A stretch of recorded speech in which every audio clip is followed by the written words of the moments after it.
Samsung phone here.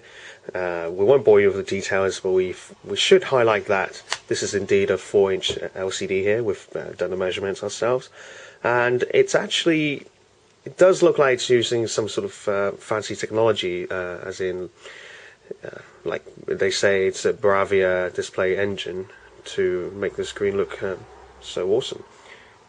You can probably see the viewing angles are pretty good here. Yep. And speaking of the screen, it's a multi-touch screen as well. Surprise, surprise.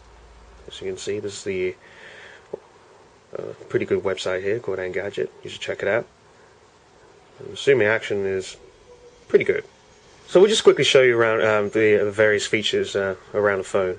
At the top here, you can just about see the VGA front-facing camera here, and obviously the proximity sensors and little tidbits on the other side. Earpiece, obviously. Down here we've got the 4 buttons here. Sadly they're not backlit, and we're hoping to do some nighttime gaming, but we couldn't really see what was going on. And in fact, for some reason the home button and menu button here are swapped around on the OS, so if you tap on the home button, it's actually the menu button. So, oh well. Let's have a look at the top. Well, you've probably seen everything anyway. We've got the left and right trigger that flaps. And in the middle, this is actually the volume rocker here.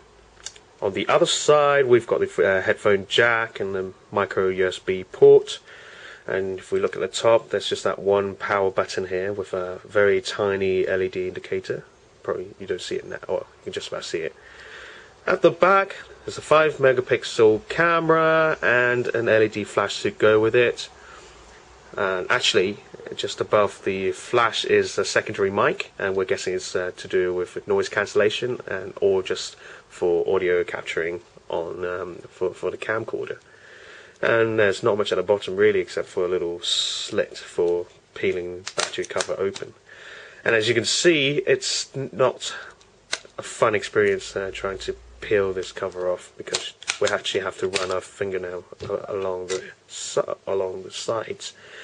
But here you go, the battery. It's a 1500 milliamp hour cell, and both the micro SD card slot and the SIM card slots are at the top, so you don't need to take the battery off to access them.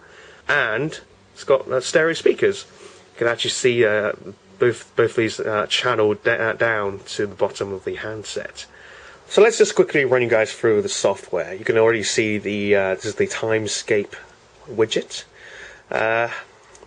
Nothing terribly new here, except it's still a resource hog, and most of the time we just remove it to speed things up. And on this page you've got the free Mediascape widgets. You no longer have a Mediascape player, which is should have been the way forward really. And one of the tiny little features we like here is how you can see the timeline gets this funky bubbling effect. But just for it's worth a quick mention here. And these are just your photos and videos, and you've got the free shortcuts down here.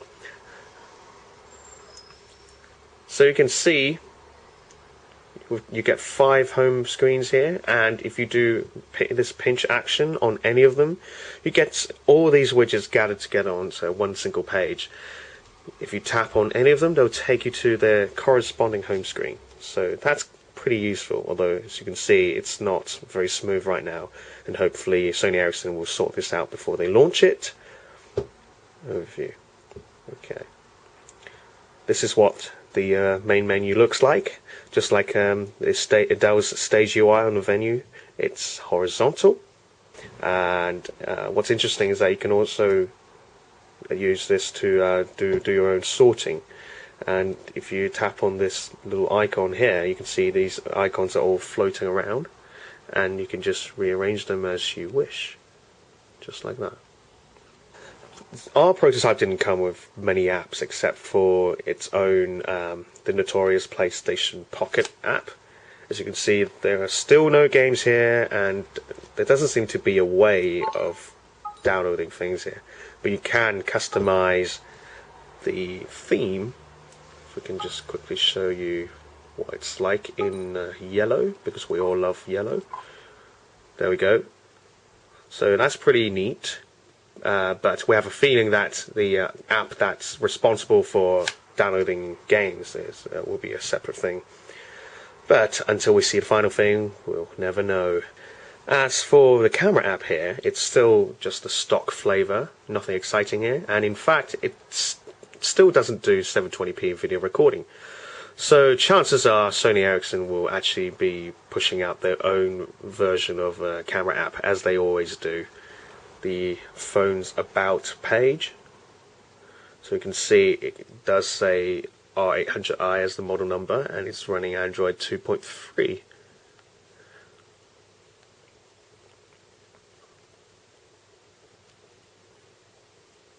And we'll just quickly show you the music app, because it's not just the Android version.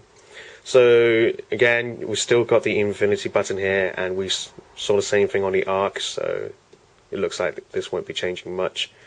You can see on this particular prototype, not only can you search for YouTube videos, you can also search it in Youku. There's not much to see of the gallery app. It's just a stock Android gallery app here. Last but not least, here's the dialer. It looks very much like the one on the X10 and maybe the other X10 series. So